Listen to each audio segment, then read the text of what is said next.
Having just gone through Christmas, end of the year, and New Year's, I guess most of us have inevitably a gathering with our family for one occasion or the other. In the ideal world, reunion with one's family should bring out joy, love, and connection.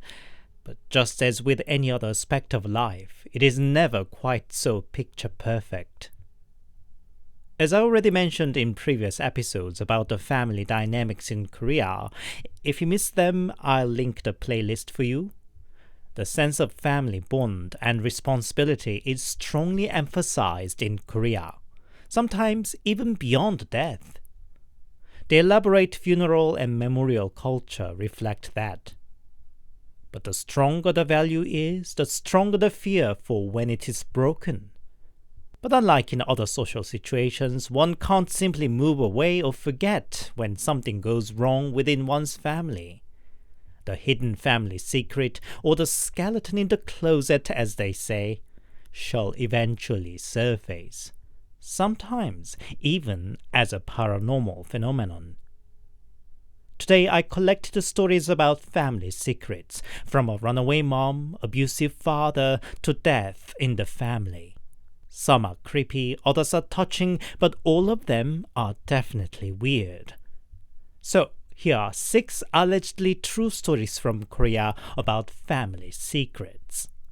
As always, handpicked, translated, and narrated by your host, Anthony.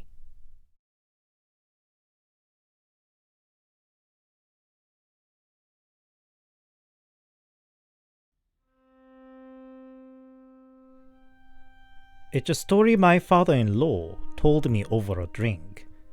At first, I didn't believe him, but he was dead serious. He used to live in a small town as a child. There was nothing remarkable about the town, except that a train track ran across it. It was time before the security fences and regulations, and kids just loved playing around the track, despite of all the warnings and cautionary tales from adults. My father-in-law as a young boy was one of such kids, but after her mother ran away from home, leaving 6 kids behind, the shock and aftermath matured him quickly. He lost interest in messing around and focused all his time and energy to his study to mask his growing resentment towards his mother. Now he became a teenager and was granted his own room too. Since when he started to hear a train passing 3 or 4 in the morning. It was too late an hour for a passenger train, and he assumed it might be a cargo train. He asked other family members about it, but none said they heard the same noise. He got curious for some reason. After all, he had never seen a cargo train, and decided to go out to check it out himself on next weekend. He stayed up till 3 in the morning and lied down with his ear stuck on the floor. He could hear the rumble of a train approaching from afar. He jumped out and ran to the nearest spot to the train track. The train was, indeed, a cargo. But strangely, on the open wagons were not goods, but people. He wondered if poor people who couldn't afford a ticket got a ride this way. The train ran slowly, just in the speed of a person running.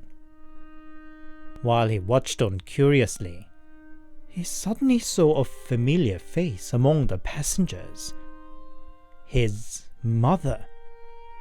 Could that really be? He shouted out, calling her and waving his hands. His mother indeed recognized him. She shouted something back, also waving her hands. He could not understand what was said, but seemed she was telling him not to come near, that it was dangerous. He got excited. Mother was finally coming back home. She should get off at the next station and come back to us. How surprised his siblings would be. He ran back home and waited in his room to hear the knock on the front door. How he would brag to her about the room of his own, how proud she should be that he was doing so well in school. And finally, somebody knocked on the door. Hearing his father answering the door, he jumped out. It wasn't Mother, but a strange guy. He asked father who that was, but his father shouted back to go back to bed.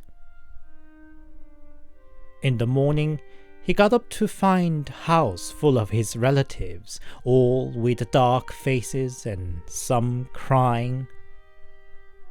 His mother was back home as a dead body. She had left to live with another man, but after the man died of cancer, she was kicked out penniless by his children. In the end, she hung herself. My father-in-law could not believe, but he saw Mother in the train. Was it all but a dream? What was that train then? Despite of all the shock and grief, this mysterious experience fired up his interest in trains, which resulted in him going to the railroad college, and years later became one of the managers of the National Railway Corporation.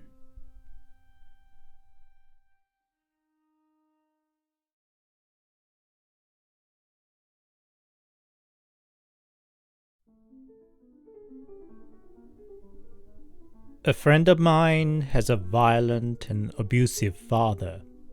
Her mother and older sister have long run away from home, and my friend too left home as soon as she entered university.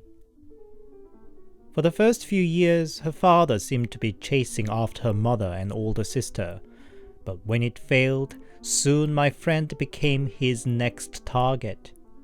She constantly moved around, sometimes crashing by friends, not to get caught by him.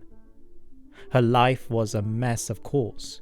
The longest time she could settle in one place was barely for a year. For one such a case, she rented a first-floor flat of a quiet residential townhouse on 1-year contract. But her father found her out there once again. Her landlady, who lived on the ground floor, was reluctant to set her free of the contract. In the end, my friend made a compromise to pay the rent on until a new tenant moved in. Meanwhile, she stayed with the friends or found a cheap temporary lodging elsewhere, leaving the room empty. About a month of such a life as a refugee, her landlady phoned her one day, telling there was a man banging and shouting at her door, and asked who that was. It got so loud that the landlady's grandson went to check out, and the man was already gone. Who else could it have been other than her despicable father, my friend thought. She explained her situation briefly and told the landlady to call the police should the guy return. Later she was updated by the landlady. The same guy indeed came back several more times, kicking and banging the door and shouting, "Open the door, or else I'm gonna slash you! I know you are a whore, or else how can you afford a room?" And such obscene things. But whenever a male family member of the landlady went up, he was already gone. Fortunately, just a couple of months later, they found a new tenant, a young woman who was looking for a room in a hurry. Good news, but my friend was worried if her father would not keep coming back. She came back to her old room one last time to forewarn the new tenant the situation and to check on the door that was said to have been kicked and banged on by her father. But apparently the door was perfectly fine. It was just a flimsy wooden door and would have been easily dented or even cracked. Anyway, the new tenant was a bit surprised with my friend's story, but she decided to stay on as she needed the room. About a week later, the old landlady called my friend once again to tell her something was a bit odd. Now, as expected, the guy came back to bang and shout at the door. The new tenant called police, but the intruder would be gone without a trace before the police arrived. The same situation repeated for several nights, and the helpless woman asked her boyfriend to stay at her place for one night. Apparently the boyfriend was pretty big and muscular guy, handy for such a situation. The intruder came back again that night, and the boyfriend promptly opened up the door to find nobody. He ran around the hall, staircase, asked around the landlady and the neighbors to search further, but not a trace. And that was the last time the intruder came around too. Who was it really that banged on the door night after night then? I hear in Japan there's a paranormal concept of so-called ikiryo, that a living person's spirit could sometimes operate as a ghost, usually when the person's desire, resentment, or obsession gets abnormally strong. I wonder if the visitor wasn't such a living ghost of my friend's father. It is chilling to think how strong his obsession must be in that case. And yet funny that it should be scared off by the sight of the big burly boyfriend. An all-around loser he must be.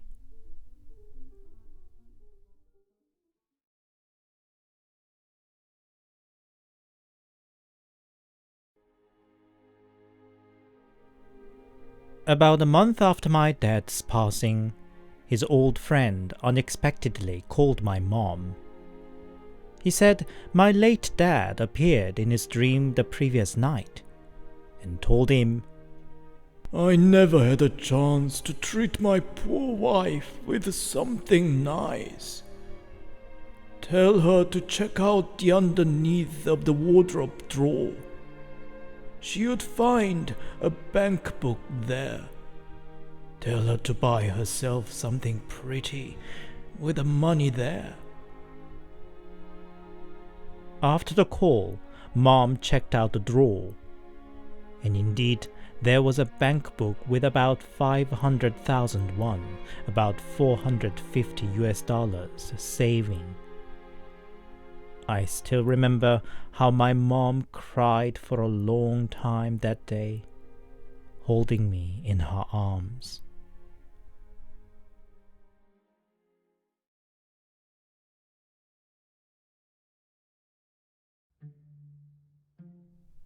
Why should the finals take place in the summer heat?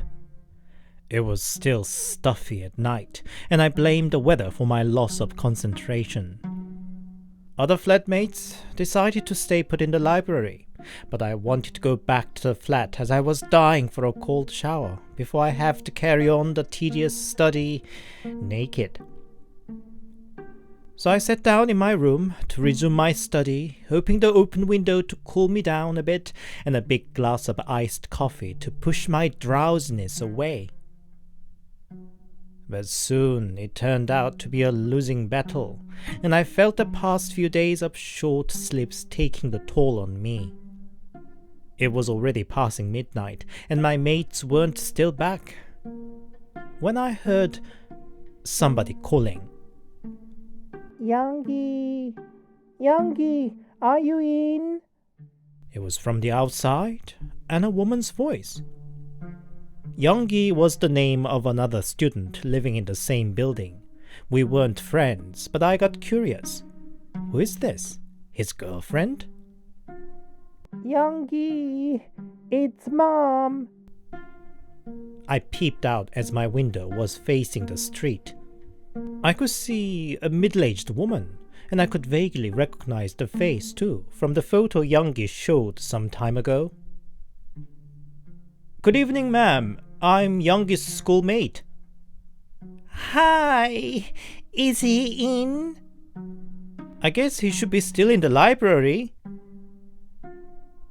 The mother seemed a bit lost, so I quickly added, "He should be back soon though."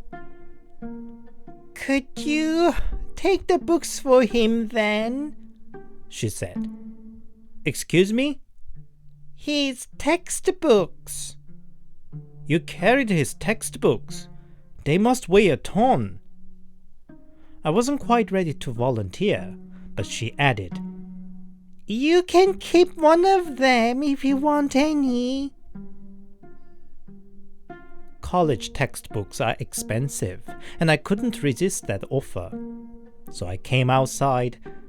She was already walking ahead down the road. I guess she must have left a heavy parcel of books at the end of the road before the uphill to our flat started. I slowly followed her down, keeping certain distance.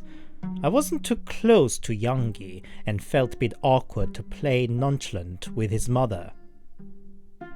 Then somebody called me out from behind. It was my flatmate. "I left my key inside. Open the door for me." I was pretty sure about the direction Youngie's mother was heading to, so I quickly ran for the rescue of the flatmate. "Where are you going so late?" "Oh, Youngie's mom's here. She brought him some books and asked me to take them for him."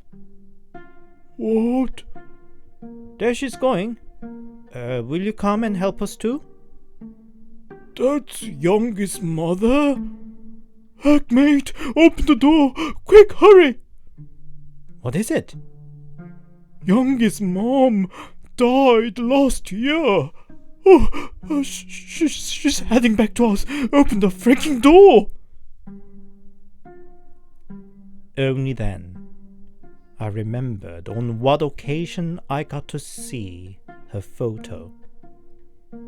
It was from her funeral portrait.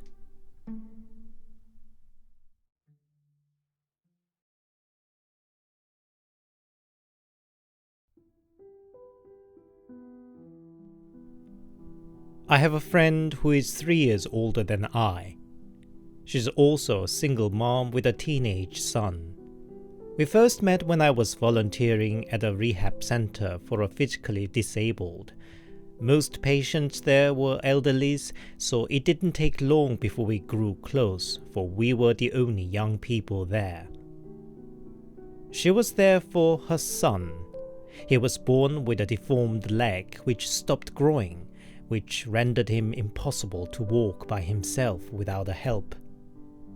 While we became friends, occasionally going out together to shop or dine out, or me taking care of her son when she was busy at work, I didn't ask much about her past.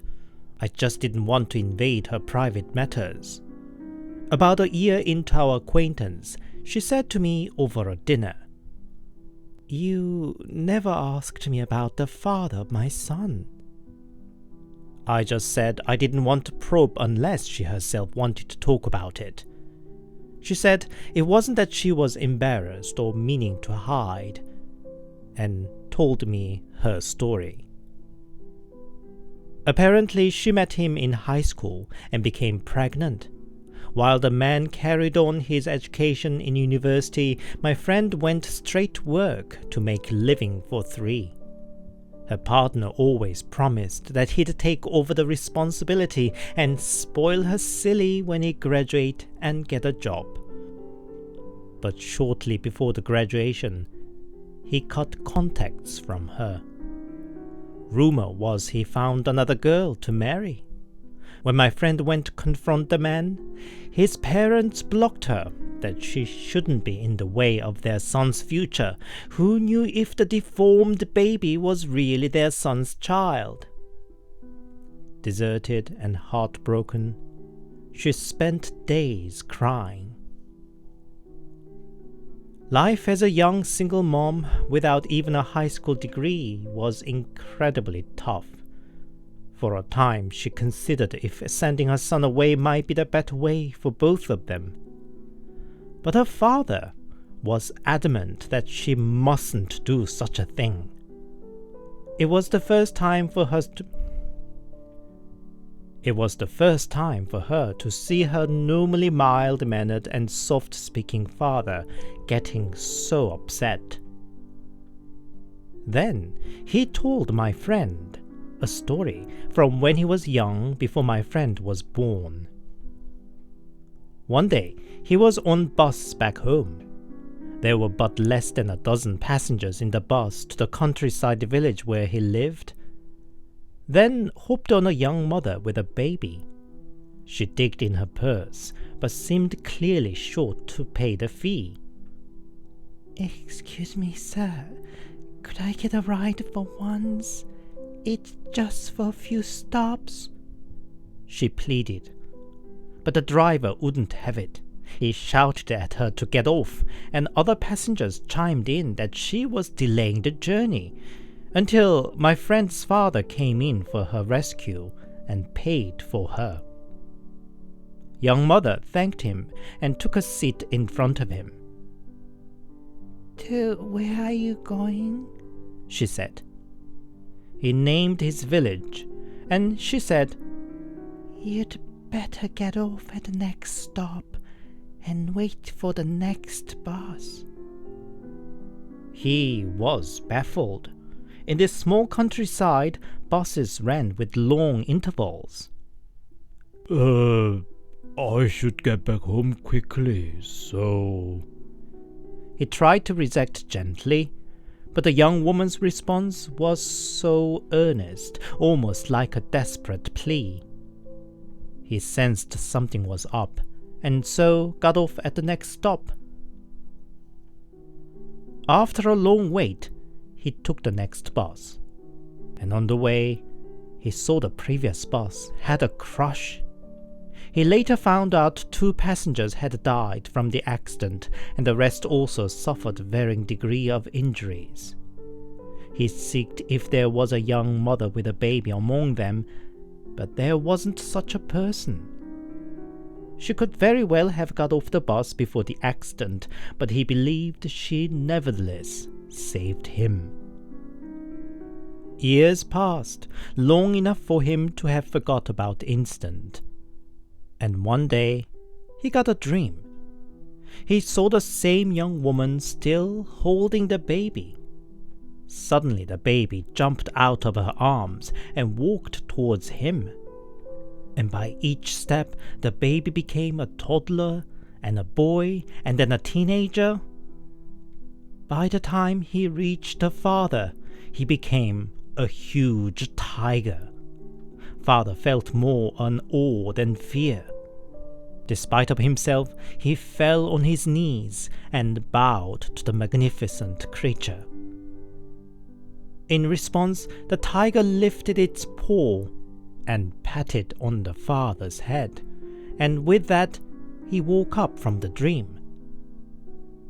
Shortly after, he became the father of my friend, and he expected a bright future for his daughter, considering the auspicious conception dream. But it didn't go quite the way he hoped for. His teenage daughter became pregnant and dropped out from high school. When he despaired and thought the dream was meaningless after all, he had another dream of a tiger shortly before the birth of his grandson. He now believed the tiger was meant to signify the grandson. He then persuaded my friend that her son was meant to grow up a great man, that he would do everything he could help on his part, and she should not think about deserting her son ever again. My friend honestly didn't believe his story, but seeing her old and frail dad being so determined gave her an encouragement to carry on. It took another decade till it dawned on her that her father was serious after all. She runs a clothing shop now. Having a good taste and social skill, she has quite a few regulars, and among them is one with a spiritual power. One day, that customer said casually as she was paying for her purchase, "Life is not easy, huh?" My friend asked why she said that, and the customer replied, "I see lots of heavy thoughts in your eyes. I'm not supposed to tell you too much, but ask me one question that troubles you the most." Her biggest concern was her son, of course, and the customer said, "You gave a birth to a copper tiger. It's all thanks to your noble ancestors. He may not be able to walk on his own yet, but he will obtain the power to control hundreds of people with his finger. He will return your effort by 10 and 100 folds. So have a courage, sister." My friend never mentioned about her son to her, and she was surprised with the details the customer seemed to pick up. Indeed, her son, though still just a teenager, shows all the sign of unusual intelligence, which I could tell even from a short chat with him. Who could tell the future for sure, but I do wish the predictions be all true, for all the hard life my friend has endured.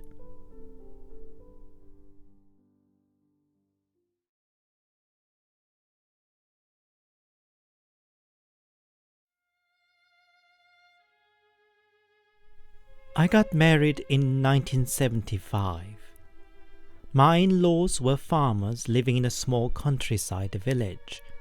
When I first visited them, his parents treated me so formally and carefully that I just thought they must be very upright and proper people.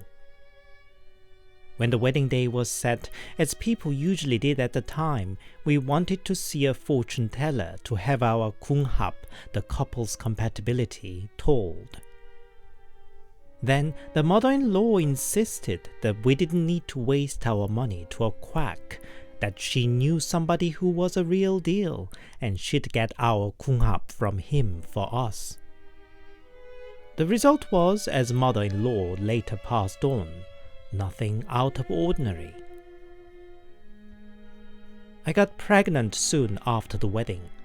I wasn't particularly superstitious, but was nervous to be pregnant with the first child at a young age, and I didn't refuse when my older sister suggested that she would visit a fortune teller to ask about my baby. When she returned, I could tell not everything was fine from her uncomfortable expression. I thought it was better not to dig it out should it be a bad news. It was all but a superstition anyway. My first boy was born healthy, but into 3rd month he started to suffer frequent diarrhea and would throw up often too. We visited several doctors, but they all just said it could just be a passing trouble, as many newborns would. But it wasn't easy for a young mother to watch her baby suffering and getting weaker. One day my sister suggested again to seek a shaman, that she heard something ominous when she saw fortune teller before the birth of my son. Given the situation, I had to find out what the bad news was now. The stout old shaman with a big maul yelled with frowned face as soon as I walked in. "God, you stink of herbicide! Has anybody around you killed oneself by drinking herbicide?" I jumped and told her there was nobody such in the family, which was true. "What about on your husband's side?" Shaman insisted. "A resentful ghost died of herbicide. It's hanging around, wreaking a havoc. Come back with your husband." When I brought my reluctant husband to her, she again yelled as soon as we walked in. "It's him!" slapping him at his back. "Your little sister is now jealous of your marital happiness. The one died from drinking herbicide." My husband jumped as I did before. Yes, he had a younger sister who died when she was just 2. In the old days, when baby mortality was high, country folks often waited a couple of years before they registered the birth of the newborn child, and the poor little girl died even before her existence was legally declared. But husband still denied it had anything to do with a herbicide. Shaman was adamant. "You were too young to remember every detail. Go and ask your mother." Which we indeed did. Mother-in-law broke into tears and told us the whole story. When husband's little sister turned 2 and my husband 4, the village suffered famine. The family survived on thin gruel, and the little girl, of course, cried for more all the time. And one day, when adults came back home from the field, the little girl was in the storage room, already dead. The hungry toddler roamed around, putting whatever remotely edible looking in her mouth, and when she found a bottle of milky liquid in the storage, she drank it up. As the shaman said, my husband was too young himself to remember it all. I realized that was the reason why my mother-in-law stopped me from seeking a fortune teller. She must have been afraid the tragic history might be revealed. Upon shaman's recommendation, my in-laws gave a proper name to their late daughter and offered a ritual at a temple. I was there too to pray for the poor little girl. As a mother, it was heartbreaking just to imagine how she would have suffered in the last moment of her short life. I don't know if it's really thanks to that or not, but my son got healthy and grew up into a burly grown-up man now.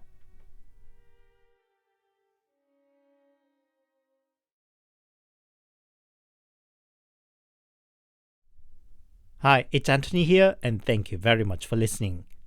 First of all, a Happy New Year for you all. Hope you didn't party too hard last night. Any New Year's resolutions? Mine is still to finally turn my channel around, but not sure how to achieve it. For the time being, I'd carry on as I have so far. Wouldn't tenacity one day pay off?